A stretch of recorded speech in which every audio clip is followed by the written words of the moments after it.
साथियों नमस्ते। आज हम कक्षा 6 का आपके जो वार्षिक परीक्षा का मॉडल पेपर है उसको सॉल्व करेंगे। यहाँ पर जो पहला प्रश्न है वो है 10 को रोमन संख्या में लिख सकते हैं। तो 10 को जो है हम इस प्रकार से लिखते हैं x से, ठीक है।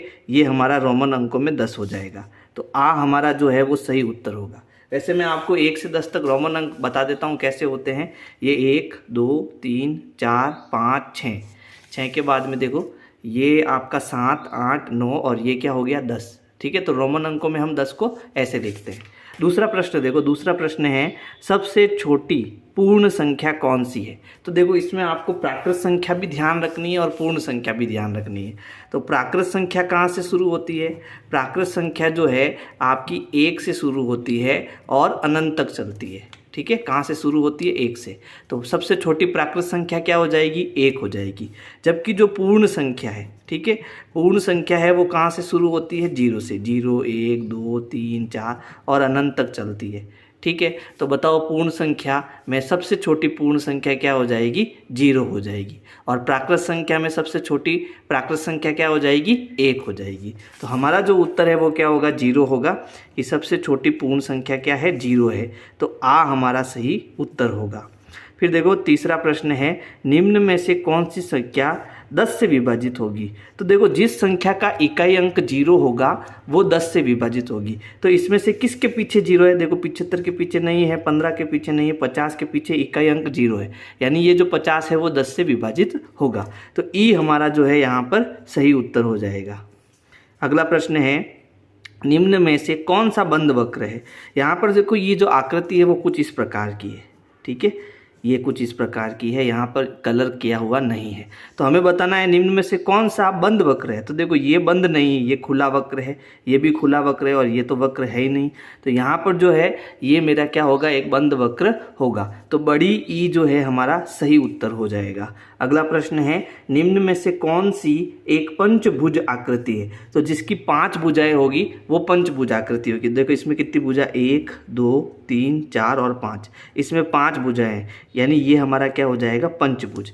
ये त्रिभुज है, ये चतुर्भुज है, ये पंचभुज है और ये षष्ठभुज है, क्योंकि इसमें 6 भुजाएं। तो जो छोटा ई है वो हमारा उत्तर हो जाएगा, है ना। अब अगला प्रश्न देखो, अगला प्रश्न है 1/2 की तुल्य भिन्न है। तो देखो यहाँ है 2/5, 2/9, 3/6 और उसके बाद है 2/7। तो 1/2 यहाँ पर क्या है? 1 है और यहाँ 2 है। तो अगर मैं 1 यहाँ पर देखो नीचे कितना आ रहा है? 5। यहाँ 2 के पहाड़े में कौन आता है? 6 आता है, बाकी कुछ नहीं आता है। तो यहाँ ई हमारा उत्तर हो जाएगा। कैसे? देखो 1/2 की हमें तुल्य भिन्न बनानी है। किसकी? 1/2 की। अब मुझे यहाँ पर ऊपर कितना है? मुझे 3 लाना है। तो मैं ऊपर 3 का गुणा करता हूँ तो नीचे भी मुझे 3 का गुणा करना पड़ेगा। तुल्य भिन्न बनाने का नियम है ये। तो ऊपर गुणा करेंगे तो 3 एकम 3 और नीचे 3 दूनी कितना हो गया? 6, है ना। 1/2 को अगर मैं 2 2 से ऊपर नीचे गुणा करूँ तो क्या आएगा? 2 एकम 2, 2 दूनी 4। 3 से करेंगे तो 3/6। इसका मतलब तुल्य भिन्न हमारी क्या हो जाएगी? 3/6 हो जाएगी। तो ई हमारा यहाँ पर क्या हो जाएगा? सही उत्तर हो जाएगा। अगला प्रश्न है 1 मीटर में कितने सेंटीमीटर होते हैं। तो 1 मीटर में हम जानते हैं कि 100 सेंटीमीटर होते हैं, लेकिन यहाँ देखो 10 फिर वापस 100 और वापस 100 आ गया। तो मैं एक काम करता हूँ, इसको 1000 बना देता हूँ, ठीक है। और हमारा सही उत्तर क्या हो जाएगा? आ हो जाएगा। तो 1 मीटर में 100 सेंटीमीटर होते हैं, ये हमारा सही उत्तर हो जाएगा, ठीक है। अगला प्रश्न देखते हैं। अगला प्रश्न क्या है?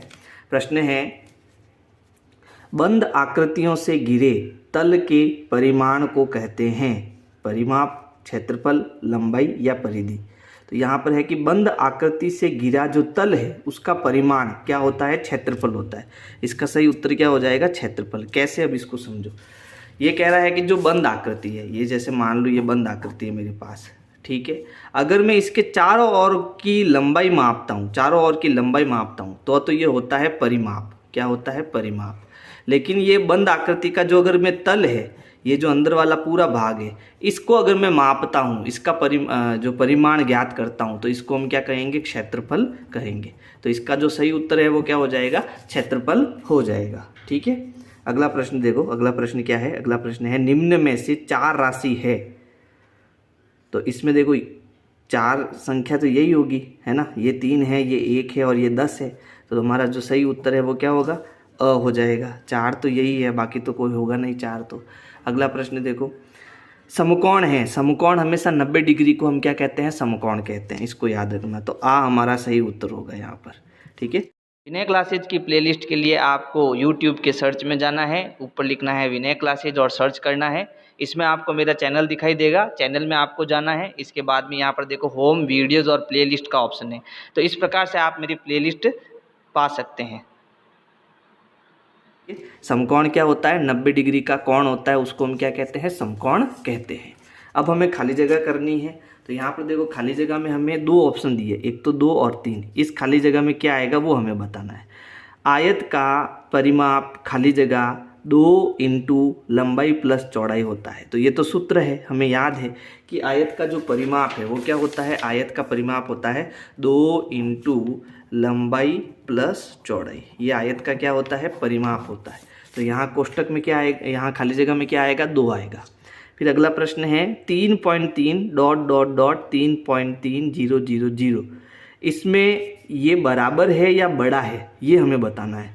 तो देखो पॉइंट के बाद 0 का कोई महत्व नहीं रहता है ना। यानी कि ये जो 3.3 लिखा हुआ है, 3.3, उसके बाद में यहाँ पर हमें खाली जगह दे रखी है, फिर है 3.3000। तो अगर मैं इसके पीछे कितने ही 0 लगा दूँ तो इस संख्या को कोई इफेक्ट पड़ने वाला नहीं है। इसका मतलब ये दोनों क्या है, बराबर है। तो यहाँ हमारे पास किसका निशान आएगा, बराबर का निशान आएगा। अगला प्रश्न यहाँ खाली जगह है, फिर मुझे इसमें कुछ जोड़ना है।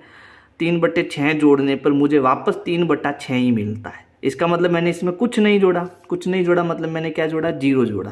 तो यहाँ अगर मैं 0 जोड़ूंगा 3/6 में तो मुझे 3/6 ही मिलेगा। प्रश्न संख्या 14 देखो, वह कोण जिसका माप एक समकोण से कम है खाली जगह कहलाता है।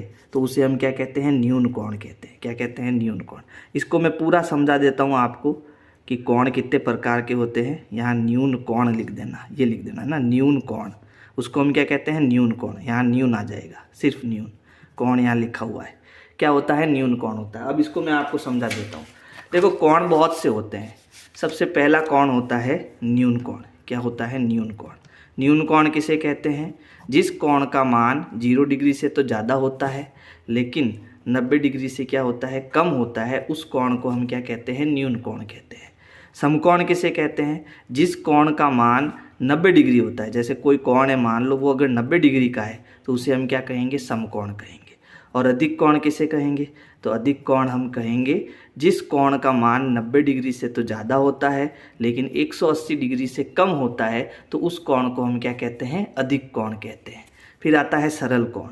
सरल कोण किसे कहते हैं, तो जिस कोण का मान 180 डिग्री होता है तो उसे हम सरल कोण कहते हैं।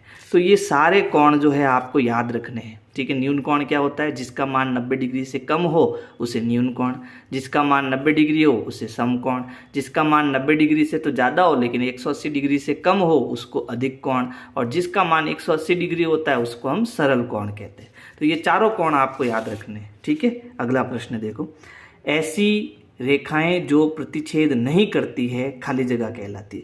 तो देखो रेखाएं 2 प्रकार की होती है। एक तो होती है समानांतर, जो एक दूसरे को कभी प्रतिच्छेद नहीं करती है, चाहे मैं इसको कितना भी आगे बढ़ा दूं ये एक दूसरे को कभी नहीं काटेगी।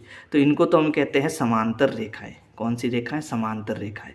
लेकिन वे रेखाएं जो एक बिंदु पर एक दूसरे को काटती है, कितने बिंदु पर, एक बिंदु पर, तो उसको हम कहते हैं प्रतिच्छेदी रेखा, ठीक है। तो 2 प्रकार की रेखा होती है।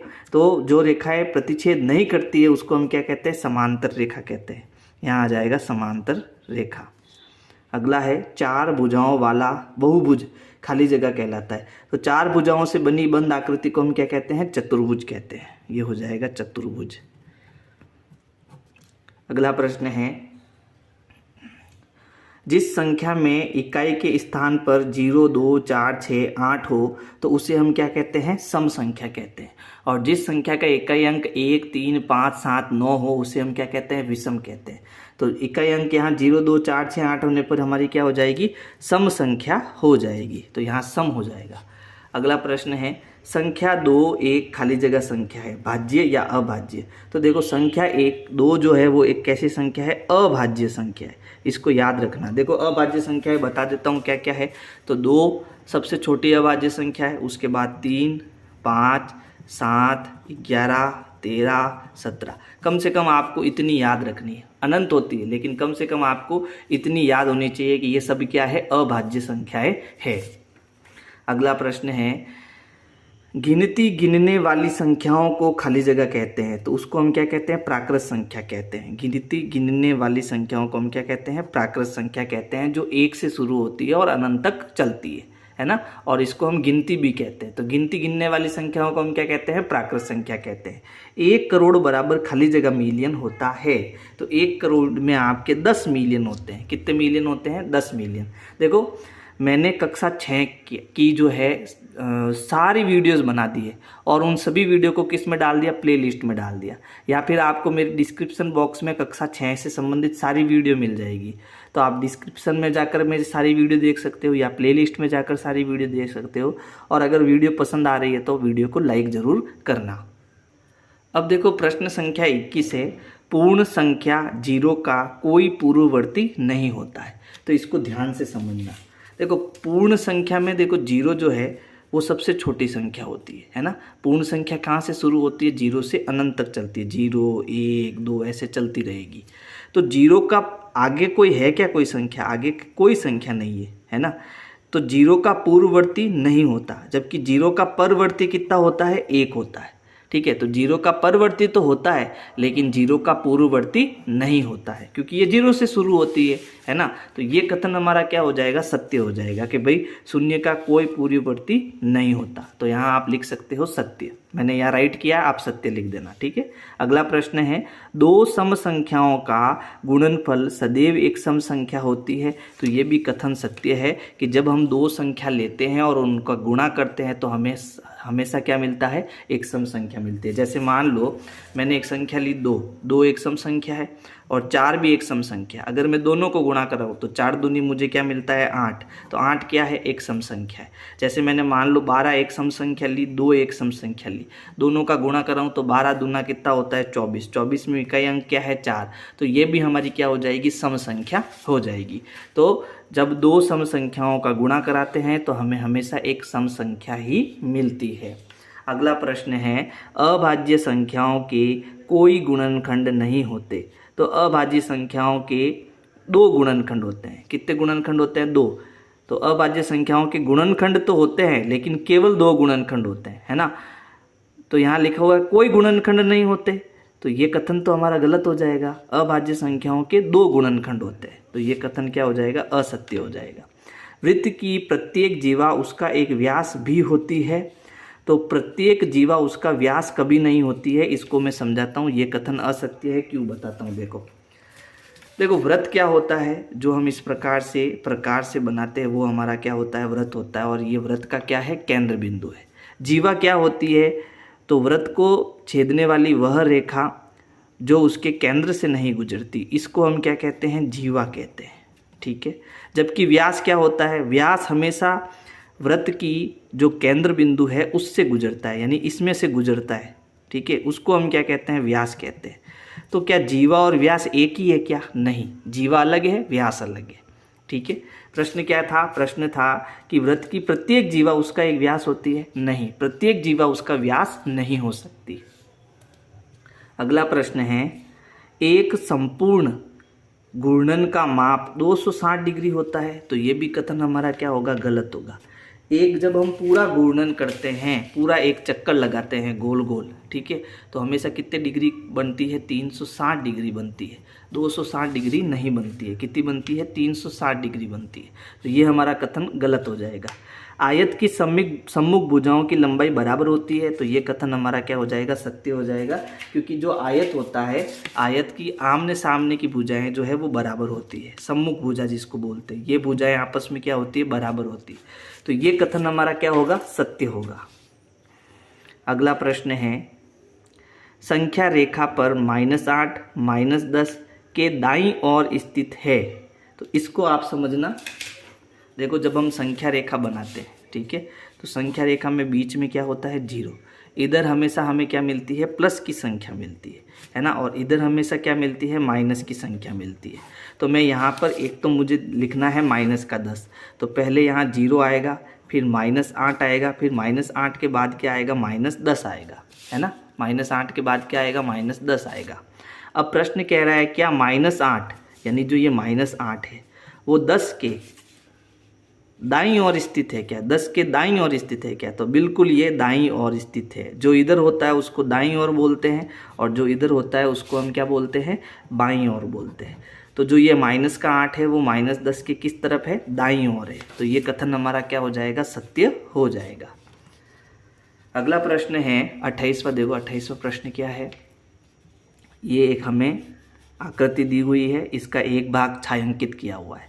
क्या ये छायांकित भाग 1/4 है। तो देखो हम भिन्न कैसे लिखते हैं कि जो कुल खाने हैं वो कितने हैं 1 2 3 4। तो कुल खाने हैं वो नीचे आते हैं और भरा हुआ खाना ऊपर आता है। तो ये कथन हमारा एकदम सही है, ये 1/4 है। तो ये हमारा सत्य हो जाएगा। अगला प्रश्न है 0.007 + 8.5 + 30.08। इसको हम जोड़ेंगे तो हमें ये मिलेगा क्या, तो हम जोड़ देते हैं इनको। देखो सबसे पहले है 0.007, 0.007, फिर उसके बाद है 8.5। तो देखो पॉइंट के नीचे पॉइंट आएगा, 8 इधर आएगा और 5 इधर आएगा, 8.5। फिर है 30.08। तो देखो 30 में यहाँ 30 ऐसे लिखना है, पॉइंट के नीचे पॉइंट आता है हमेशा। तो फिर कितना है 0.08। तो ये हो जाएगा 0 और 8। अब इसको जोड़ो, ये 7 8 5 फिर 0.8 और 3। तो ये कितना हुआ 38.587, 38.587। यानी ये भी हमारा कथन क्या है सत्य है। अंतिम है यदि कोई संख्या 3 से विभाज्य है तो वह 9 से भी विभाजित होगी। ये कथन सही है या गलत ये बताना है। तो ये कथन हमारा असत्य होगा। असत्य क्यों होगा कि अगर कोई संख्या 3 से विभाजित है, देखो 6 जो है वो 3 से विभाजित है ना, 6 में 3 का पूरा भाग जाता है। लेकिन क्या 6 में 9 का भाग जाएगा क्या, नहीं जाएगा, है ना। इसलिए ये हमारा कथन क्या हो जाएगा असत्य हो जाएगा। अब हमें क्या करना है मिलान करना है। ये जो प्रश्न दिए हुए हैं हमें इनको क्या करना है मिलान करना है। तो यहाँ पर देखो ये प्रश्न बहुत इंपॉर्टेंट है और आप इसको याद भी करोगे, है ना। कौन किससे मिल रहा है याद रखना। ये जो है आपका क्या है घनाभ है, ठीक है। तो घनाभ को मैं इससे मिला देता हूँ, ये घनाभ है। ये जो आकृति है वो घनाभ होती है। फिर आता है पिरामिड, ठीक है। तो ये जो आकृति है वो आपका क्या हो जाएगा पिरामिड हो जाएगा। फिर बेलन, तो ये आपका बेलन है, ठीक है, ये बेलन है। और गोला, ये वाला गोला है। ये सब 3D आकृतियाँ है और उसके बाद में ये आपका क्या हो जाएगा शंकु हो जाएगा, ठीक है। तो ये आपको याद रखना है। अगला प्रश्न देखो, प्रश्न संख्या 36 प्रश्न संख्या 36 है 2 सेंटीमीटर त्रिज्या का एक वृत्त कीजिए। तो इसके लिए हमें क्या करना है, स्केल से पहले 2 सेंटीमीटर तक प्रकार को खोलना है ना। तो मेरे पास स्केल नहीं है, लेकिन यहाँ पर ये स्केल ही समझ लो इसको क्या करना है 2 सेंटीमीटर तक खोलना है। तो देखो यहाँ 0 होता है, यहाँ क्या होता है 0, और ये 1 सेंटीमीटर और ये 2 सेंटीमीटर। तो 0 से मुझे क्या करना है 2 सेंटीमीटर तक इसको ओपन करना है। तो ये हो गया 0 से 2 सेंटीमीटर ओपन हो गया, है ना, 0 से 2 सेंटीमीटर। अब हमें क्या करना है प्रकार की नोक को यहाँ पर रखना है और घुमाना है। जैसे ही घुमाएंगे हमारा एक वृत्त बन जाएगा।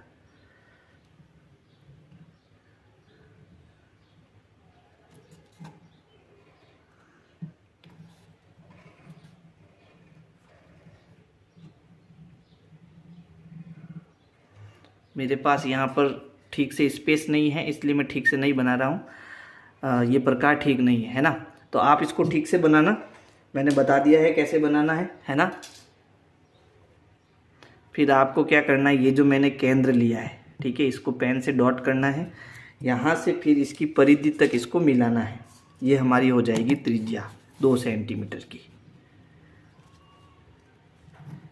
ये क्या हो जाएगी त्रिज्या कितने सेंटीमीटर की 2 सेंटीमीटर की। तो ये 2 सेंटीमीटर का एक वृत्त बन जाएगा, है ना। मेरे ठीक से नहीं बना है, आपका ठीक से बनना चाहिए क्योंकि मेरे पास प्रकार ठीक नहीं है ना। अब देखो 37 प्रश्न है। इस आकृति का परिमाप ज्ञात कीजिए। परिमाप क्या होता है? इन सभी भुजाओं को जोड़ना ही क्या होता है? परिमाप होता है। यानी आकृति के चारों ओर का जो माप होता है उसको हम क्या कहते हैं? परिमाप। तो यहाँ देखो, इसका परिमाप ज्ञात करना है तो ये यहाँ से यहाँ तक कितना सेंटीमीटर है? 30 सेंटीमीटर, प्लस यहाँ से यहाँ कितना है? 40 सेंटीमीटर, प्लस यहाँ से यहाँ कितना है? वापस 30 सेंटीमीटर। इन सबको जोड़ दो, परिमाप आ जाएगा। तो 30 और 30 60, 60 और 10 कितना हो जाएगा? 100। 60 और 40 कितना हो जाएगा? 100। तो ये हो जाएगा 100 सेंटीमीटर। तो इसका परिमाप कितना आएगा? 100 सेंटीमीटर आएगा। अगला प्रश्न है, निम्न के लिए व्यंजक लिखिए। y को 8 से भाग देना। तो हमें एक व्यंजक बनाना है जिसमें मुझे y में 8 का भाग देना है। ठीक है, y को 8 से भाग देना, यानी ये जो y है उसको किससे भाग देना? 8 से। ये बन गया मेरा व्यंजक। ये उत्तर हो जाएगा हमारा। आप ऐसे भी लिख सकते हो y/8। ये भी सही उत्तर है और ये भी सही उत्तर है। जो आपको अच्छा लगे वो आप लिख सकते हो। अगला प्रश्न देखो। अगला प्रश्न है 5.206 किलोमीटर में से 2.051 किलोमीटर को घटाइए। तो हमें ऊपर कितना दिया? 5.206। अब देखो पॉइंट के नीचे आएगा पॉइंट के इस तरफ कितना है? 2 और इस तरफ कितना है? 051। तो 051 लिखना है और हमें घटाना है। 6 में से 1 गया 1, फिर देखो 0 में से 5 नहीं जाएगा तो 10, यानी इससे उधार लेंगे, ये हो जाएगा 10। 10 में से 5 गया 5, यहाँ बचेगा 1, 1 में से 0 गया 1, फिर पॉइंट के नीचे पॉइंट, और 5 में से 2 गया कितना आ जाएगा? 3। तो उत्तर कितना आएगा? 3.151। ये हमारा क्या हो जाएगा? आंसर हो जाएगा। अब देखो अगला प्रश्न है 40, प्रश्न संख्या 40 में यहाँ पर 2/6, 4/6, 8/6 और 6/6, इसको हमें संख्या रेखा पर दर्शाना है। ठीक है, तो हमें क्या करना है? हमें यहाँ से जीरो से स्टार्ट करना है। ठीक है, कहाँ से शुरू करना है? 0 से। संख्या रेखा 0 से शुरू करनी है इस तरफ, ये 0 हो जाएगा हमारा।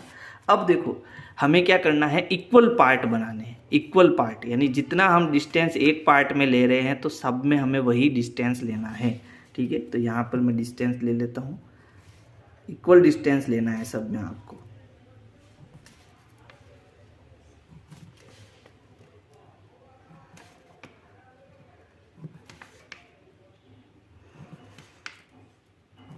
अब देखो हमने यहाँ क्या लिया? 0 लिया है ना, 0 लिया। तो 0 के नीचे हम लिख देते हैं 0/6। फिर 0 के बाद क्या आता है? 1, तो 1/6, फिर 2/6, 3/6, 4/6, 7/6 और 8/6।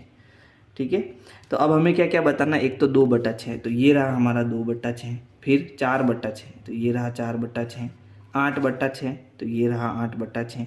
एक शायद हम 5 और 6 मिस कर चुके हैं, तो 4 के बाद ये 5 आएगा, सॉरी 5/6, ये हो जाएगा 6/6, फिर 7/6 और 8/6, तो यहाँ 8/6 आएगा। ठीक है, तो यहाँ थोड़ा करेक्शन कर लेना, जल्दबाजी में हो गया। अगला प्रश्न देखो, प्रश्न संख्या 41। प्रश्न है भुजाओं के आधार पर त्रिभुज के प्रकार लिखिए। तो भुजाओं के आधार पर 3 प्रकार के त्रिभुज होते हैं। ठीक है, यहाँ उत्तर लिखेंगे। उत्तर, भुजा के आधार पर त्रिभुज, भुजा के आधार पर त्रिभुज। तो सबसे पहला त्रिभुज है समबाहु त्रिभुज। समबाहु त्रिभुज।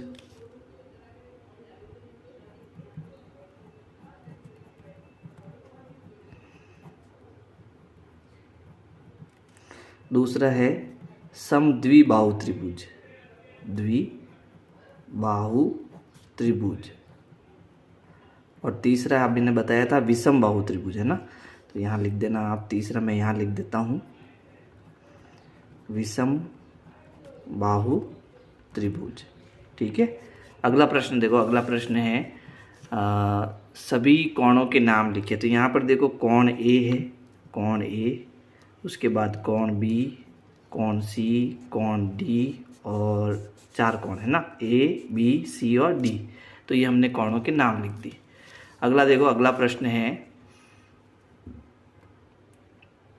15 और 4 का लसअ ज्ञात कीजिए। तो देखो लसअ को हम कैसे ज्ञात करते हैं, इस प्रकार से 15 और 4 को एक साथ रखते हैं। अब देखो 15 और 4 में हमें किस किस का भाग देना है, अभाज्य संख्याओं का। 2, 3, 5, 7, 11 इनका भाग देना है। तो देखो 15 में तो 2 का भाग नहीं जाएगा, लेकिन 4 में 2 का भाग जाएगा, तो पहले मैं 2 का भाग दे देता हूँ।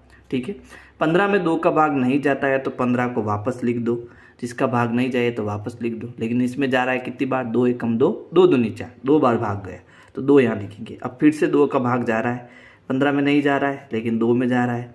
कितनी बार जा रहा है, एक बार, 2 एकम 2। अब देखो 15 में 3 का भाग जाता है तो 3 का भाग देंगे, 3 और 5 15। ठीक है, अब किसका जाएगा, 5 का भाग जाएगा, 5 एकम 5। अब मुझे 15 और 4 का एलसीएम ज्ञात करना है। कैसे ज्ञात करना, 15, 4 का एलसीएम बराबर इन सबको गुणा कर देंगे। ठीक है, 2 गुणा 2 गुणा 3 गुणा 5, तो 2 दूनी 4, 4 3 12 और 12 पंजे कितना हो जाएगा, 60। ठीक है, तो 60 क्या आएगा, 15 और 4 का एलसीएम आएगा। ठीक है, अगला प्रश्न देखो, अगला प्रश्न है 32 और 53 के बीच कितनी पूर्ण संख्याएं हैं, लिखिए। तो इसके लिए हम क्या करेंगे, 53 में से 32 को घटाएंगे तो आएगा 21, है ना। फिर 21 में से 1 को घटाएंगे तो इनके बीच की संख्या हमें मिल जाएगी। या फिर आप ऐसे भी कर सकते हो कि 32 के बाद क्या आता है, 33, फिर 34, ऐसे करके आप कहाँ तक, 52 तक काउंट करोगे, फिर कितना आता है, 53, है ना। तो 32 और 53 के बीच में आप टोटल इन सबको गिनोगे तो कुल कितनी संख्या आएगी, 20 संख्या आएगी। तो आप लिख सकते हो 32 और 53 के बीच कुल 20 पूर्ण संख्याएं हैं। ये आपका उत्तर हो जाएगा। ठीक है, अगला प्रश्न देखो, अगला प्रश्न क्या है, अगला प्रश्न है सही स्थानों पर अल्प विराम लगाइए और संख्या नामों को अंतर्राष्ट्रीय संख्यांकन पद्धति में लिखिए। हमें इसको क्या करना है, अंतर्राष्ट्रीय संख्यांकन पद्धति में लिखना है। तो देखो अंतर्राष्ट्रीय पद्धति में हम क्या करते हैं, पीछे से 3-3 अंक छोड़कर कॉमा लगाते हैं। यानी जो हमारी संख्या है 9998510 तो पीछे से 3 अंक छोड़ो, 1 2 3, यहाँ कॉमा लगाएंगे, फिर 1 2 3 यहाँ कॉमा लगाएंगे। अब हमें क्या करना है, यहाँ पर ये इकाई दाई सैकड़ा, इसको हम बोलेंगे 102। ठीक है, फिर इकाई दाई सैकड़ा के बाद में ये जो पूरा नंबर है इसको 1000 बोलेंगे, यानी 985,000। ठीक है, ये 1000 पे आएगा। फिर ये जो है वो मिलियन पे आता है, तो इसको लिखना क्या है, 99 मिलियन, 99 मिलियन, फिर 985,000, 985 85,000। ठीक है, 985,000, 102, 102, ये हमारा उत्तर हो जाएगा। ठीक है, क्या करना, पहले तो 3-3 अंक छोड़ के कॉमा लगाना है। फिर ये होता है 100, इकाई दाई सैकड़ा, ये 100 होता है, ये पूरा 1000 होता है और ये मिलियन होता है। तो ये हो जाएगा 99 मिलियन, 985, फिर 1000 हो जाएगा, इसके पीछे 1000 लगाना है, फिर ये 102 हो जाएगा। ठीक है, अगला प्रश्न देखो, अगला प्रश्न क्या है, प्रदर्शित मानों के आधार पर आयत का क्षेत्रफल सारणी में लिखिए। तो ये तो बहुत सरल है, हमें इनका क्षेत्रफल लिखना है। क्षेत्रफल क्या होता है, लंबाई इंटू चौड़ाई, यानी लंबाई और चौड़ाई को गुणा करके यहाँ लिखना है। तो 3 का 2 से गुणा हो जाएगा 6 वर्ग सेमी, 5 का 4 से गुणा करेंगे तो हो जाएगा 5 चौक 20, 20 वर्ग सेमी, और 6 पंजे 30, ये हो जाएगा 30 वर्ग सेमी। ये इसका क्या हो जाएगा, क्षेत्रफल हो जाएगा। अगला प्रश्न है निम्न मापों के कोण की रचना कीजिए, यानी प्रकार से हमें 120 डिग्री और 60 डिग्री के कोण बनाने हैं। तो देखो इसके लिए हमें क्या करना, सबसे पहले एक लाइन खींचनी है। ठीक है, सबसे पहले क्या करना, एक लाइन खींचना, एक लाइन ड्रॉ करना। तो ये मैंने एक लाइन ड्रॉ कर दी। ठीक है, यहाँ पर देखो 2 पॉइंट है, एक तो ये पहला पॉइंट है और ये मेरा दूसरा पॉइंट है। ठीक है, ये प्रारंभिक पॉइंट और ये अंतिम पॉइंट। प्रारंभिक पॉइंट से हमें क्या करना है, प्रकार से एक चाप काटना है। तो यहाँ पर प्रकार की नोक को रख के एक मुझे क्या करना है, चाप काटना है। तो ऐसे हमें क्या करना है, एक चाप काटना है। जहाँ पर ये चाप कटता है प्रकार को बिना हिलाए, यानी प्रकार अब हिलना नहीं चाहिए, वहाँ पर प्रकार की नोक को रखकर वापस एक ऊपर चाप काटना है। तो ये तो मेरा यहाँ से यहाँ तक होगा 60 डिग्री का कोण, और जब मैं यहाँ से ऊपर वापस एक चाप काटूंगा यहाँ पर, तो ये मेरा कितना डिग्री का कोण आएगा, 120 डिग्री का कोण आएगा। यानी ये दोनों चाप जहाँ पर कटे वहाँ मुझे एक पॉइंट और मिला। जब मैं इस पॉइंट को इस पॉइंट पर रख कर लाइन खींचता हूँ तो ये जो कोण बनता है वो कितने डिग्री का बनता है, 120 डिग्री का। ये 120 डिग्री का कोण बनता है, ठीक है। यानी पहले 60 बनाना पड़ेगा, फिर 120 बनेगा। अब 60 डिग्री का कोण बनाना तो इसमें ही हो जाएगा, है ना। तो यहाँ पर वापस मैं बना लेता हूँ। ये कितने डिग्री का है, 60 डिग्री का। क्या करना, एक लाइन ड्रॉ करना, सबसे पहले कर दी। यहाँ पर 2 पॉइंट बनाना, ये पहला पॉइंट और ये दूसरा पॉइंट।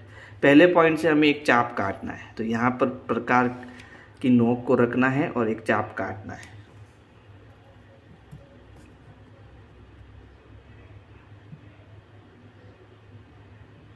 ये कट गया चाप। जहाँ चाप कटे वहाँ पर वापस प्रकार की नोक को रखकर चाप काटना है। तो ये दोनों चाप जहाँ कटे वो हमारा कितना डिग्री का कोण हो जाएगा, 60 डिग्री का कोण हो जाएगा। इसको, इस पॉइंट को और इस पॉइंट को हमें मिलाना है, ठीक है। तो ये जो कोण बना वो कितने डिग्री का है, 60 डिग्री का कोण है। समझ आया। बहुत सरल प्रश्न है और 4 नंबर का प्रश्न है। अब देखो यहाँ पर 2 प्रश्न दिए हुए अगले प्रश्न में, 48वां प्रश्न जो है। तो इसमें जो ये नीचे वाला प्रश्न है वो थोड़ा मुझे सरल लग रहा है, ठीक है। तो इसको हम कर लेते हैं। तो देखो इस प्रश्न में हमें क्या करना है, 8, 10 और 12 से विभाजित होने वाली 3 अंकों की सबसे बड़ी संख्या ज्ञात करनी। इसके लिए हम क्या करेंगे, 8, 10 और 12 का एलसीएम ज्ञात करेंगे सबसे पहले, ठीक है। तो देखो यह हमें किस किस का भाग देना, 2, 3, 5, 7, 11, 13, इनका ही भाग देना। तो सबसे पहले देखो 2 का किस किस में भाग जाता है, सब में भाग जाता है। तो 2 का भाग देंगे, 2 चौक 8, 4 बार भाग जाएगा, 5 बार जाएगा इसमें और इसमें 6 बार जाएगा। फिर 2 का भाग देंगे, 2 दूनी 4, लेकिन 5 में नहीं जाएगा तो 5 को वापस लिख दो, 2 3 6। अभी भी 2 का जा रहा है, 2 एकम 2, 5 और 3 में 2 का नहीं जाता तो वापस लिख दो। फिर देखो 2 का नहीं जा रहा है तो किसका देना, अब 3 का, 1 का 1 आ गया, 5 में नहीं जाएगा, 3 में 3 एकम 3, ठीक है। अब किसका जा रहा है, सीधा 5 का, तो 1 1 और ये 1। अब इन सब का गुणा करेंगे और हम क्या करेंगे, 8, 10 और 12 का एलसीएम बताएंगे। एलसीएम क्या होगा, तो देखो 2 दूनी 4, 2 गुणा 2 गुणा 2 गुणा 3 गुणा 5, इन सब का गुणा करेंगे। 2 दूनी 4, 4 दूनी 8, 8 तिया 24 और 24 का 5 से गुणा करेंगे। 5 चौक 20, हासिल के 2, 5 दूनी 10 और 2 12, 120। यानी इसका एलसीएम कितना आया, 120। अब हमें क्या करना है, वो 3 अंकों की सबसे बड़ी संख्या बतानी है जिसमें 8 का भी भाग जाए, 10 का भी और 12 सब का भाग जाए। तो 3 अंकों की सबसे बड़ी संख्या क्या होती है, 3 अंकों की सबसे बड़ी संख्या, सबसे बड़ी संख्या वो होती है 999। लेकिन हमें वो बतानी है जिसमें इन तीनों का भाग जाए। तो इसके लिए हम क्या करेंगे, 999 में 120 का भाग देंगे और 120 का भाग इसमें कितनी बार जाएगा, तो देखो 12 आटे 96 है ना, 8 बार भाग जाएगा, कितना आएगा, 960 आएगा। अब घटाएंगे तो ये आया 9, यहाँ आया 3 और ये 0, शेषफल कितना आया, 39। जब इस संख्या में से 999 में से मैं ये 39 घटाऊंगा तो मुझे वो संख्या मिल जाएगी जिसमें इन तीनों का भाग जाएगा। तो अब हम क्या करेंगे, 999 में से 39 को घटाएंगे, ठीक है। तो 9 में से 9 गया 0, 9 में से 3 गया 6 और फिर कितना आया 9, यानी वो संख्या कौन सी है, 960 है। तो हम यहाँ लिखेंगे 960 में